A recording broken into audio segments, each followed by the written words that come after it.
Fuck! Fuck! Lynn! Lynn! Oh! How are you pregnant? Please. I don't want to die here. I don't want our baby to die here. I won't let them kill you. We have to get out of here. I don't want to be that guy, but she's got nice tits. Sorry. Oh boy, I'm vlogging something. I wonder if I can review the footage. I actually can, yeah. Don't mind me, Lynn, I'm just gonna have a watch of this real quick. We're out. I got Jessica out. It was cold, but the snow had just started. We'll find a grown-up and tell them what happened. We'll be okay. What? It's not my fault. He's calling her... Oh, can't... Can we go this way?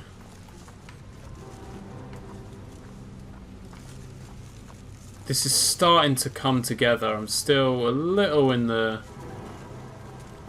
ever so slightly in the dark, but...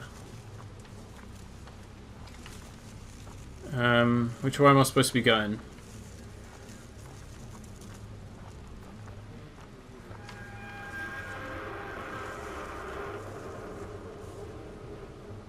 Hey look, it's the sun! How cool is that?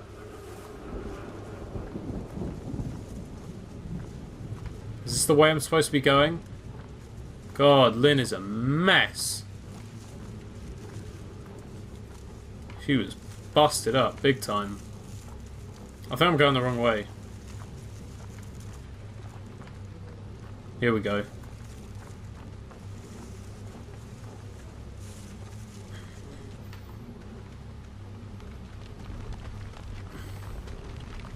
So this whole experience for Blake, it's like he's reliving. We have to find shelter. As far from those places we can get. Yeah. Oh. It's almost like he's reliving the whole experience. Like he's having a deja vu of the whole thing. But maybe that's why it's bothering him so much. We need to get up on that bridge.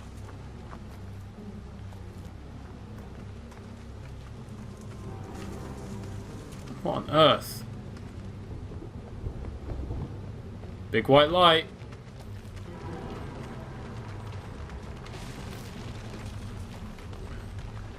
Go this way. That's not the way, is it? No, that's not the way. Oh, we gotta get out of here. We gotta get out of here now! Come on! Sorry, this isn't the time. Where am I going?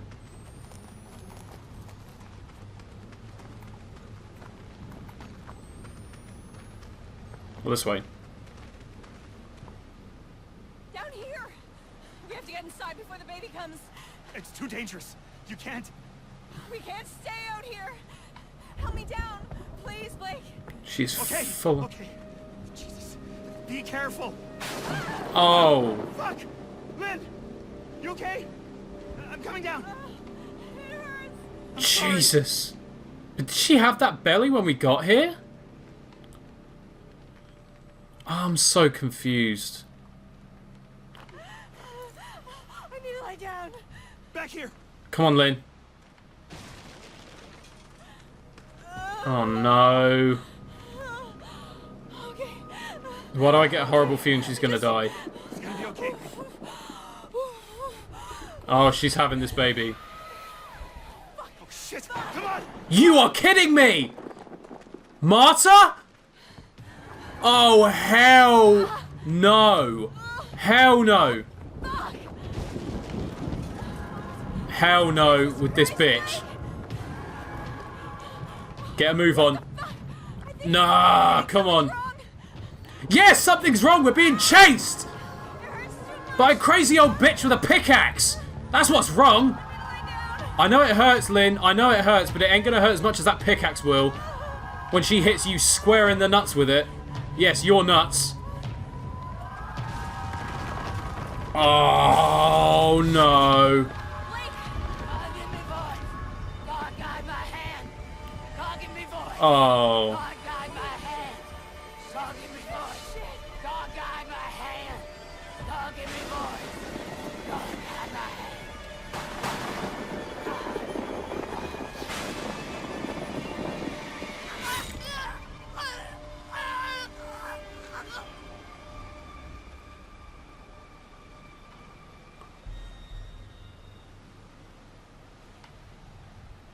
Fuck you!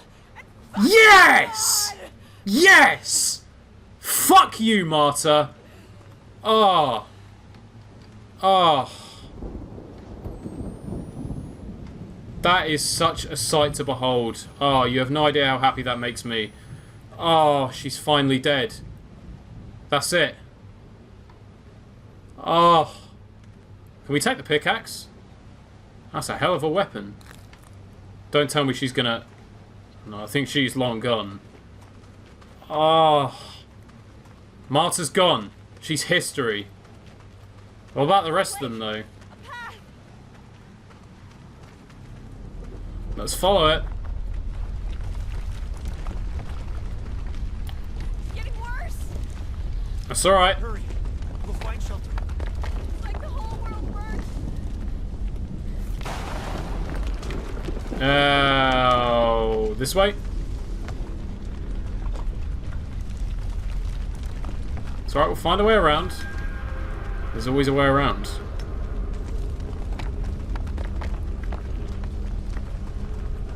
See, this all seems like it's... These all seem like they're acts of God right now. Shit! Blake! Is it a baby? Yeah, she's coming soon! She, how do you know it's a girl? Where did you go and get your CAT scan? There! The chapel! We can take shelter! Oh, the chapel of all places, yeah. No prizes for guessing who's going to be waiting for us there.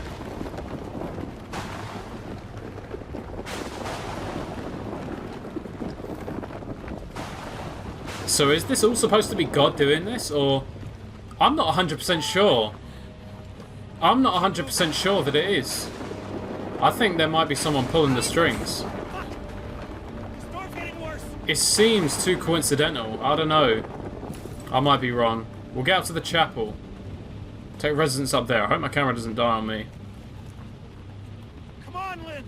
We have to get inside! We're getting inside. In we get.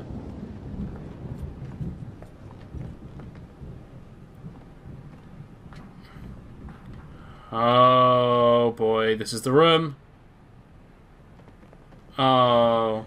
I bet she has the baby in here. Yeah, lie down on that of all things. Shit, shit, shit!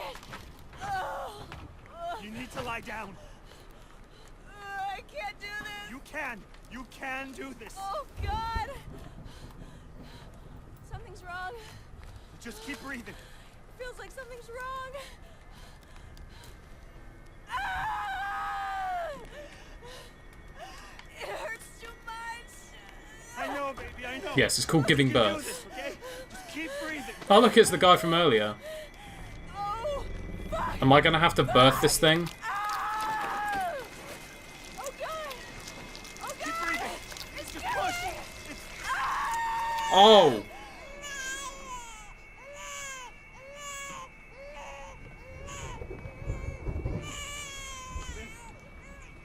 Lynn! No way. There's nothing there. Oh, Jesus God. What? Lynn!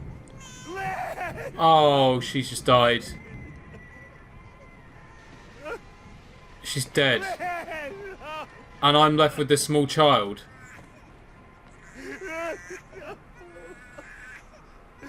Lynn!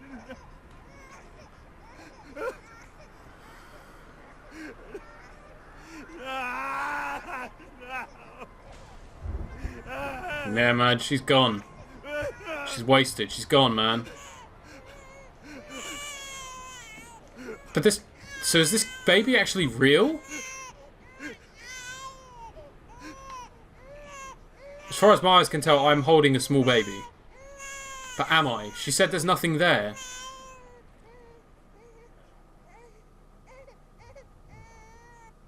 So, Lynn said you haven't even kissed her yet. What? Like in Beauty and the Beast? Oh, you mean drama. The play. We're saving for the, like, actual night. Uh-huh. We are. Okay. We, like, cheek kiss. So, like, is she your girlfriend? Tell me, or else. Or else what? Get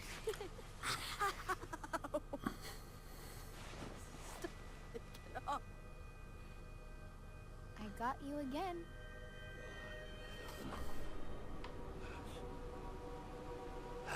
It's not. The child, isn't it? My God. We're taking care of my children. But yours... I am powerless again. The child's too strong already. You've murdered paradise. Exactly, call this place Paradise. God has gone silent. Since the storm, the birth. Who will he have if he destroys us all? Who will he have left to punish? I killed my children. All of them. Every last one. There's no more perfect faith than that. And still, God is silent. Kill that child if you can. If you love anything at all, crush its skull under your heel. I know God doesn't hear dead men, but I expect he answers them.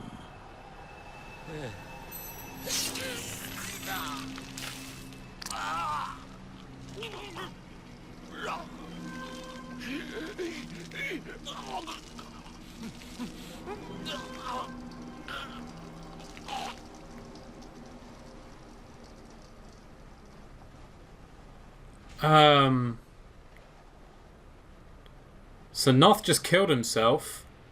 Lynn's still there. She's dead as hell. Noth's long gone as well. We've still got this small baby. Mini Blake.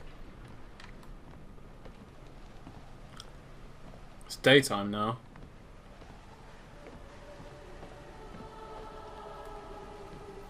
I don't know. I'm still struggling with this a little bit to kind of... I'm really bad when it comes to figuring out storylines. My God.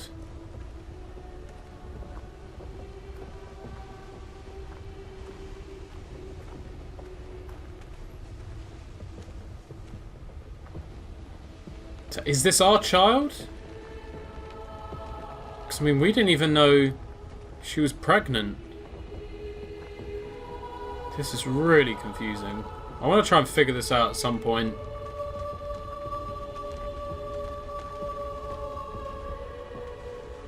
God. Whoa. He weren't kidding when he said they'd all been killed. God, look at these people.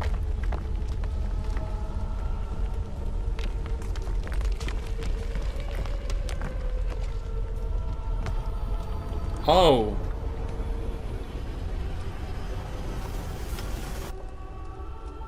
Oh. Hey, Blake. Try to find me. Where you at? I'm over here. This way, Blake. I'm not going to get jump scared by spaghetti, am I? I'm really not in the mood for that. Don't worry.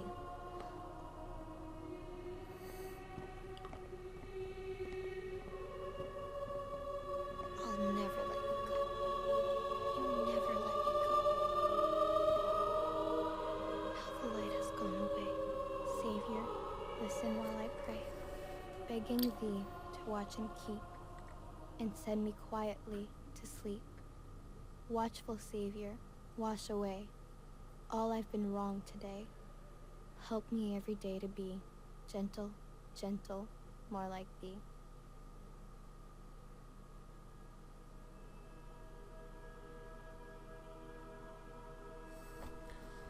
That's it.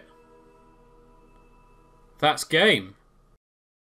Alright, boys and girls, so that was Outlast 2. Now, if you're interested in listening to this bit, then feel free to stick around. Basically, I just want to talk about the game a little bit. I want to talk about what I thought of it as a game, how I felt about it, and then for those of you who aren't really understanding kind of what the game's about and where it's going, I'll try and explain it for you, because believe it or not, what I've actually done since beating the game is I've gone back through the recordings. I've watched back every single recording that I took, and every single piece of paper that I picked up, I've read every single one. And now that I've done that, it makes so much more sense, because when I first beat the game, which actually at the time I'm recording this was about a day ago, it made no sense to me at all. I was just sitting there thinking, no, I'm not really sure. But now that I've gone back and I've looked over everything, it makes so much more sense. So first of all, I'll talk about what did I think of this game as a whole. I loved every single minute of this game. Honestly, I haven't looked forward to a game coming out this much in a long time. Ever since I played the demo, and it's weird coming from me as someone who doesn't really enjoy playing horror games, because I'm usually that scared that I just don't want to play them. I don't really get a thrill out of being scared, but as soon as I played the demo, I was just like, can this game just come out now? I want to play this game so badly, and I was so hyped and so pumped for this game coming out. And I enjoyed every single minute of it. I think it lived up to the hype. I know some people don't. I think it was an excellent game. It was a good sequel to the first one. And some people are trying to figure out if there's actually a connection between the first and the second one. There is a connection between the two of them. I will explain it in a bit. Starts with M. But I thought the game was fantastic. It looks amazing. The setting looks amazing. The enemies are amazing. Some of the enemies in this game are just some of the scariest, most terrifying enemies that I've ever faced in a horror game. And I mean, I'm not the most experienced horror game player, so I don't have a whole lot to compare this game to, but I've played a fair few. So I've seen, you know, my Slendermen and your Freddy Fazbear's and, you know, the stuff that everyone else in the world has at least seen. But I didn't think this game was as scary as the first one, and I think part of that was because it was a bit more fast-paced. And where I'm going with that is, you weren't chased quite as much in the first game, I don't think. I mean, I can't say in all confidence because I didn't play through the whole game. I played through probably about 75% of it, but I never got around to completing it. I don't think you're chased as much in the first one, and what that kind of does for me anyway is you're walking around in that game and you're absolutely dreading the next point when you're going to be getting chased by something. Whereas in this game, you're getting chased most of the time, so you kind of get used to thinking, okay, this is how the game works. 90% of the time I'm going to be getting chased by something, or, you know, a chase is always imminent. So for that reason, I didn't think it was quite as scary. There were a lot of scary moments in it. There were a lot of jump scares that got me. I mean, jump scares isn't really something that scares me. It's much more atmosphere that gets me. You know, I'm not the sort of person who sits here and screams my head off every time a jump scare comes up. Sometimes I don't even react to them. Sometimes it will scare me, but I just won't react. What bothers me is atmosphere and suspense and that whole anxiety of, I know something's about to happen, I know I'm about to get chased by something. That's another thing. I hate getting chased. In any game that I play, I absolutely hate getting chased by stuff. But this game was fantastic. My God, Martyr. Martyr is probably the most terrifying enemy I've ever seen in a horror game, which was probably why I was that much happier to see her die at the end, because it was kind of such a weight off my shoulders, thinking, finally I haven't got to deal with her anymore. But just a crazy old lady with a big-ass pickaxe who runs like Usain Bolt, has amazing eyesight so you can't hide from her. She was pretty much the full package, and I think she was probably the best enemy out of everyone in that. The heretics were great. They were really freaky, which, you know, was the point. The whole thing with Noth, you know, after I met Noth and saw how much he works out, I wasn't too worried about being chased by him. But all the enemies in this game were fantastic. The whole experience was amazing. I really, really enjoyed it. If you haven't played this game and you want to play a good scary game, I would definitely recommend it. It is absolutely fantastic. The thing that's getting more people is exactly what the game is about and the ending and where it's going. Now, there are theories all over the place, people saying that this is going to happen, or that's happening, or this has happened. And there are also some people who are saying there's actually nothing to it at all. It's just a really bad story, a really poorly thought out, contradictory story with a really obscure ending.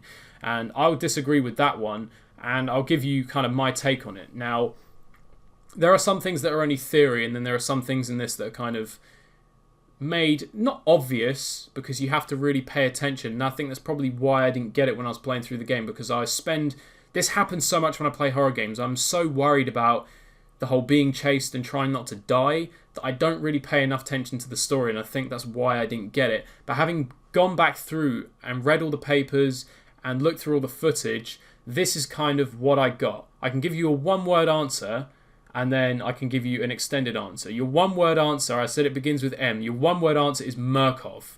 And that is the connection between this game and the original game. It's Murkoff. Everything that happened in the first game, Murkoff was behind it. And everything that happened in this game, I also believe that Murkoff was behind it as well. And I actually do have evidence to back this up. I'll show you in a minute.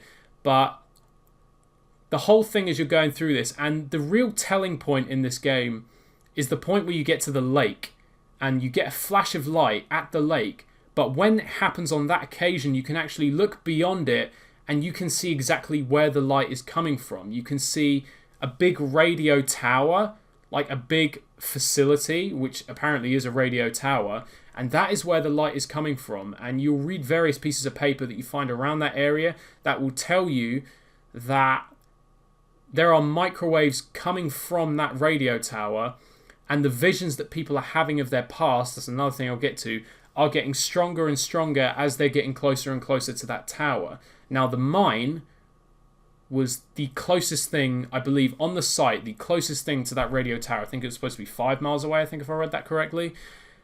And I think that's why, I mean, first of all, I think the whole progression of the game is, as you're going through the game, Blake Langman is slowly losing his mind. And by the end of the game, he has gone completely insane. He has given into the visions, and he's completely lost his mind. But that's why, at the beginning of the game, the visions are quite minor. You'll flash in and out of the school, which I think was a really, really unique aspect to the game. I really enjoyed that, even though it was terrifying. They're kind of minor, sort of you're in the school, but you're not in there for that long, and then you're quickly out again, nothing's really happening. But as you progress through the game, the school segments get gradually worse and worse. Sort of more's happening, you're in there for longer, and it kind of escalates as you progress through the game. And then when you get to the mind, it's pretty much an alternate reality right alongside what's happening. The whole thing with Jessica, now, this is something that got me. I spent a lot of this game trying to piece this together. I was sitting there thinking to myself, okay, everything that's happening out in this village, out in the desert, Father Noth, Martyr, all these people, how does Jessica tie into all of this? The answer is she doesn't. She doesn't actually have anything to do with it. You know, she's got nothing to do with Noth or any of that lot. Nothing to do with it at all. But what it is the signals coming from this radio tower, which I believe Murkoff are behind. Now, again, I'll explain why. I've read that it causes people to relive past sins. So, in other words, anything that's kind of playing on your mind, these microwaves will cause you to hallucinate those things, and it'll kind of bring them back up. And the whole Jessica thing is evident from the very beginning of the game, because even as early as the very first scene when you're in the helicopter, Blake is asleep and he wakes up because he's having a nightmare about Jessica. So we know that that's something that's playing on his mind the whole time. And then I believe the microwaves coming from this radio tower is exactly what keeps on bringing that back up. It's got nothing to do with what's actually happening, because I think each individual person has their own individual experience based on past sins. And I'll put sins in quotation because that kind of comes down to what actually happened to Jess. Now let's talk about that. So the way it seems as you're going through the game, and the way it's kind of portrayed, is that Jessica committed suicide, and she did it because of Blake. She committed suicide because of Blake, and Blake feels really guilty because of that. But then as you progress more and more through the game, you start to question it more and more, and this is where you're having the little flashbacks to the school, and by the time you get to the mine, and by the time you actually get to where Lynn is, you completely relive exactly what happened. You completely relive it. And it turns out that she didn't commit suicide. She was actually killed by Father Loutermilch, who was Spaghetti Monster, by the way. It took me a while to figure that out, but Father Loutermilch was the Spaghetti Monster. He killed her. I believe he broke her neck, and then hung her, I believe, to make it look like she committed suicide, and dressed up the whole scene, like the messages on the board, all that, dressed up the whole scene to make it look like it was Blake's fault. And I think where the guilt comes in with Blake, see, what I thought is, as I was going through, I was thinking, did Blake accidentally kill her, or did she kill herself because of something Blake did? And that's what they want you to think, because that's kind of what it looks like. But that's the way it's been dressed up by Loutermilch, with all the messages on the board and all that. And the guilt comes in where moments before Jessica is killed, she's begging Blake to stay with her, but he doesn't do it. He goes, and then she ends up dying. And I think that's where the guilt comes from. So it's not a sin as such, because he didn't have any choice in the matter, but that, alongside Loutermilch then making it look like she committed suicide because of him, that kind of, to an outsider looking in, makes it look like he was in the wrong and he was the sinner. So I think that's why that was brought back up. It didn't really have anything to do with what was happening in the village, but it was something that was playing on Blake's mind. It was eating away at him, so that was the vision in particular that he kept on having. And it also mentions in some of the pieces of paper that you have these dreams and you have these visions while you're still awake. So what I think was happening, like for example when you're in the mine and you're running away from the heretics, and then suddenly you're back in school and you're running away from Loutermilch, you're still running away from the heretics, you're still running away in that mine, you're just not perceiving it that way. You've kind of lost your mind to the point where you genuinely think that you're running away from Loutermilch in school, whereas you're not. You're running away from something else in a completely different location, you're just not seeing it that way. So that's kind of the whole Jessica thing. And the radio tower pretty much would explain, you know, why everyone in this town has gone as insane as they have. And I think the common theory is that it's an experiment being run by Murkoff. Now let's talk about how it is that I'm almost certain that Murkoff is behind it. What I have for you right here, this is one of the recordings, one of the many recordings that you'll take inside the school. You'll notice when you take recordings, you can go back and review them. However, when you take recordings in the school and you try and play them back, it's just a static screen with some sort of noise in it. I'd imagine it's probably one of those things where if you can play it backwards, it'll actually give you something. I don't have the facility to do that, unfortunately, so I can't do anything as far as that goes. But I have this recording here, which is, again, like I said, one of the many recordings from in the school. I'm going to play it for a couple of seconds, and I'm going to freeze frame it. We're going to go, bang, right there. I did think, looking back on some of these, I was watching through these and thinking, one of the things I'm noticing watching these back is I could swear I keep seeing something pop up on the screen very momentarily and then going away again. And this is what it is. This particular recording I'm showing you, this symbol pops up on 4 different occasions throughout the recording. This right here is the Murkoff Corporation logo. I'll show you a picture of the Murkoff Corporation logo. It's exactly the same. That for me is the telling point that Murkoff is behind these visions and they're behind the way that everyone is acting. Well, not necessarily the way that everyone is acting, but certainly the way that you start feeling. It could be a coincidence, I don't know. To me, it just seems way too coincidental that the Murkoff logo keeps popping up in these recordings. But the whole thing is the big white flashes, the white lights, they're not God, they're coming from a radio tower, which, like I said, I believe is being worked by Murkoff, which then begs the question, why is that? This is where I think they're going to do a DLC on this game, mainly because of how the ending of the game was left, and I'll get into that.